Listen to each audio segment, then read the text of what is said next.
It doesn't take a psychologist to figure out what's going on in American politics these days. Two increasingly polarized groups are simply not getting along at all. And don't think this is yet another rant against conservatives going further right. The left has treated the last couple of years as a mandate to go left in what is still a center-right nation. So what to do? We can start by stopping. Stop doing what we've always done, for one. The way we govern is not fitting a nation of our grand stature.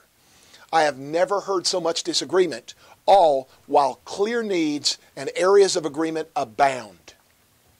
2, stop treating climate change as a myth.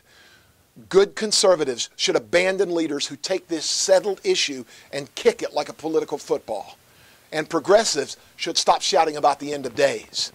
We should lead the world morally with responsible measures to slow the heating of the planet. The Chinese people, for crying out loud, are beating us in the development of green technologies and planet-saving measures, while we dither. Climate change is the clearest example of a problem that is neither Democrat nor Republican in tone. It may even represent a threat to our national security. And historically, who better to represent our national security interests than good conservatives? 3, debts and deficit.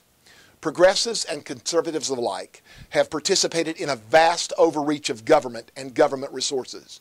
It is in our national sovereign interest to contract government appropriately in 3 ways. 1, trim all programs at all levels of government by 10%, including defense, like the British. 2, eliminate programs for comfortable or wealthy taxpayers, including breaks for shipping jobs overseas. Guys, taxing that proposition is arguably the most American thing we Americans can do. And 3, rethink our social safety net so that it includes only the weakest members of our society. As a progressive, I want government to work for all people, but in tough times, I want it to work for those in the most difficult circumstances only, so that government can survive another day and help those same people another day. 4, maybe it's time to stop talking about our formidable differences and start talking about what we have in common, our great republic. The business in the lower chamber of Congress about "we won't compromise" is a poor recipe for governing. Americans are great because we use our differences to our general advantage, unlike less mature societies who descend into violence over trivial matters, such as which God one prays to. It strikes me that if we would just do that, we'd be better off than 8/10 of the planet, just like that.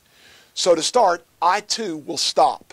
I'll stop with the accusations and the name-calling, and I'll start listening for good ideas from any political stripe. Because good ideas don't come from just one party. They come from good Americans who are willing to stop arguing and listen for a change.